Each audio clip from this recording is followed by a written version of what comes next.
जय श्री कृष्ण मित्रों। मैं संजय गुप्ता संजय गुप्ता शो में पुनः आपका स्वागत करता हूं।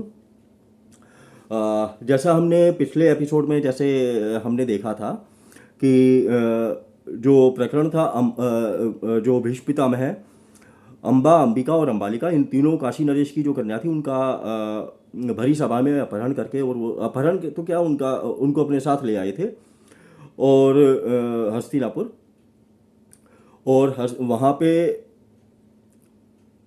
जो भी उपस्थित राजा थे या सम्राट थे, उन सबको परास्त करके वो उनको ले आए थे। अच्छा, और दूसरा मुझे एक कमेंट भी मिला था मुझे, तो उसमें मुझे बोला था कि ये जो प्रकरण है अंबा, अंबिका और अंबालिका वाला, इसके बारे में बहुत लोगों को नहीं पता है। तो थोड़ा सा मैं बता देता हूँ मैं उसको विस्तार से। अंबा जो है वो शाल्व नरेश को अपना मनीमन पति मान चुकी थी, और भीष्म ने भी उनको जो है वो ससम्मान वहाँ पे भिजवा दिया था। उसका जो आगे कहानी में, जैसे हम महाभारत में हम जैसे जैसे आगे बढ़ेंगे तो उसके बारे में भी पता लगेगा, तो वहीं पे ही अगर उस चीज़ को हम पॉइंट आउट करें तो अच्छा रहेगा। तो अंबा का प्रकरण हम यहीं पे ही छोड़ते हैं अभी के लिए, और अंबिका और अंबालिका, इन दोनों का विवाह हो जाता है विचित्र वीर्य के साथ। परंतु विचित्र वीर्य की मृत्यु के बाद, जैसे आपको 7 साल जो है वो भोग विलास में ही लगा रहा था वो विचित्र वीर्य, और उसी में ही वो क्षय रोग हो गया था, तो उसका कोई ट्रीटमेंट नहीं हो पाया और वो अल्टीमेटली देहांत हो जाता है उसका। और फिर कुरु राज परिवार में संतान का संकट उत्पन्न होता है कि आगे ये वंश कैसे चलेगा। तो सत्यवती जो थी, सत्यवती के बारे में भी मैं थोड़ा सा बता देता हूँ। उसके पिता जो है, सत्यवती के पिता मछुआरों के राजा थे, और वो नाव वगैरह चलाती थी, तो शरीर से एक मछली की बदबू सी एक आती थी, जिसके कारण उसका नाम जो है वो मत्स्य गंधा भी था। परंतु जब वो महर्षि पराशर जब देखा, और उसके बाद आपको पता ही है क्या हुआ था, तो वो समागम हुआ दोनों का, और वेद व्यास जो है वो जन्म हुआ वेद व्यास जी का।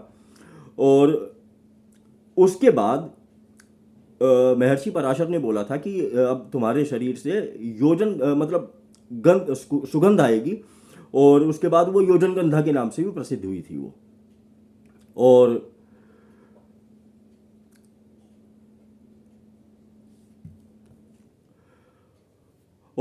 जैसे कि फिर हम वापस कहानी पे ही आते हैं। ये सत्यवती वेदव्यास जी को बुलाती है, और वेदव्यास जी से 3 पुत्र उत्पन्न होते हैं वहाँ पे, क्योंकि अंबिका और अंबालिका, अंबिका ने अपनी आंखें ढक ली थी भय के डर के कारण, क्योंकि वो अघोर साधना में लीन थे वो वेदव्यास जी, तो बड़ा विकराल सा चेहरा हो गया था उनका। तो डर के मारे अंबिका ने आंखें ढक ली थी, और अंबालिका जो है वो पीली पड़ गई थी, तो इस कारण से पांडु पीलिया से ही ग्रसित रहे थे, और धृतराष्ट्र जो है वो नेत्रहीन थे। और फिर दासी से जो पुत्र उत्पन्न हुआ था वो विदुर जी के नाम से विख्यात है ही, विदुर नीति भी है, आपने अगर पढ़ा हो तो। और अब हम इस प्रसंग को यहीं पे ही समाप्त करते हैं। और इसके अलावा जो है, मैंने लास्ट एपिसोड में मैंने जैसे बोला था कि वैशाली गणराज्य के बारे में मैंने बात की थी, तो वैशाली गणराज्य को समाप्त करने में या नष्ट करने में सबसे बड़ा हाथ जो अजातशत्रु था उसके अमात्य का था, और नाम मेरे माइंड से स्किप हो गया था, तो वो वस्कार नाम था उसका। और जैसे कि आप जानते हैं कि मैंने पिछले एपिसोड में बताया था मैंने कि दोनों ने वो महात्मा बुद्ध, जो गौतम बुद्ध हैं उनके पास गए, महात्मा बुद्ध के बारे में पास, और वहाँ पे इस बारे में वस्कार ने चर्चा की, और उन्होंने फिर प्लान किया कि अगर इस चीज़ को पलट दिया जाए तो। और पलटने में वस्कार वहाँ पे पहुँचा, और एक छोटा सा एक इंसिडेंट था कि वहाँ पे एक पुष्करणी थी, मंगल पुष्करणी।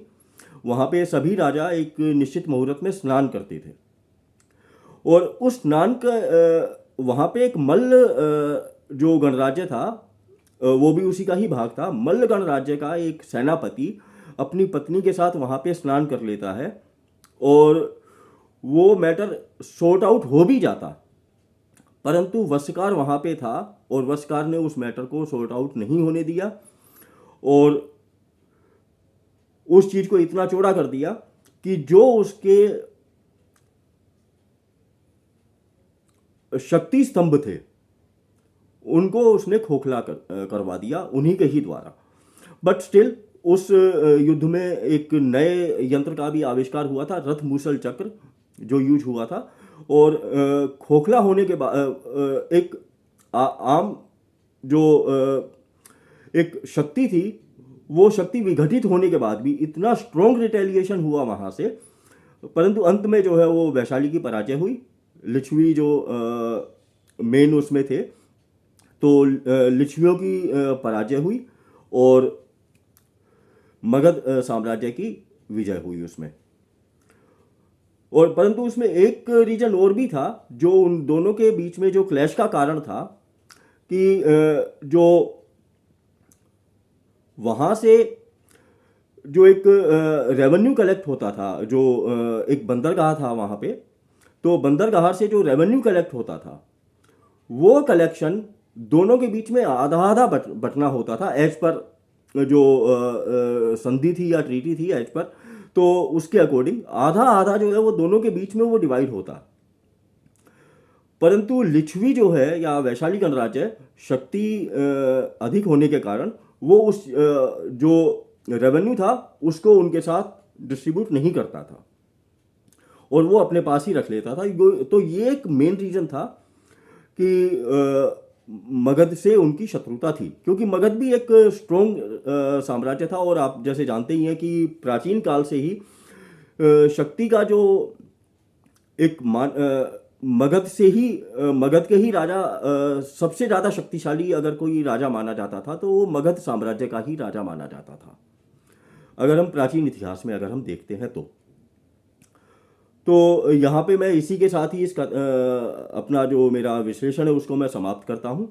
और एक चीज़ मैं ज़रूर बोलना चाहूँगा मैं यहाँ पे कि हम अपने मतभेद अपने तक ही रखें तो ज़्यादा अच्छा है, नहीं तो बाहर वाले आके उनका लाभ जरूर उठाने की कोशिश करेंगे और उठाते भी हैं और उठाते आए भी हैं। जैसे हमने इसी प्रकरण में हमने देखा कि वस्कार वहाँ पे पहुँचा और उनके एक छोटे से मतभेद को उसने बहुत बड़ा किया और फाइनली लाभ किसने लिया आपको पता ही है। दुश्मन ही कह सकते हैं, भले ही चाहे वो एक देश एक था हमारा, परंतु साम्राज्य दोनों अलग अलग थे, तो दुश्मनों ने ही उसका लाभ लिया। और आज भी यही चीज है,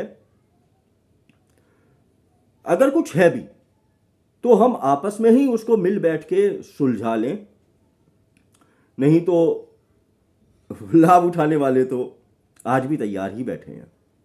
अभी अगर हम देखें, आपने भी एक यूट्यूब पे पोस्ट वगैरह और सोशल मीडिया पे सर्कुलेट भी हो रही है, बट मैं उस पर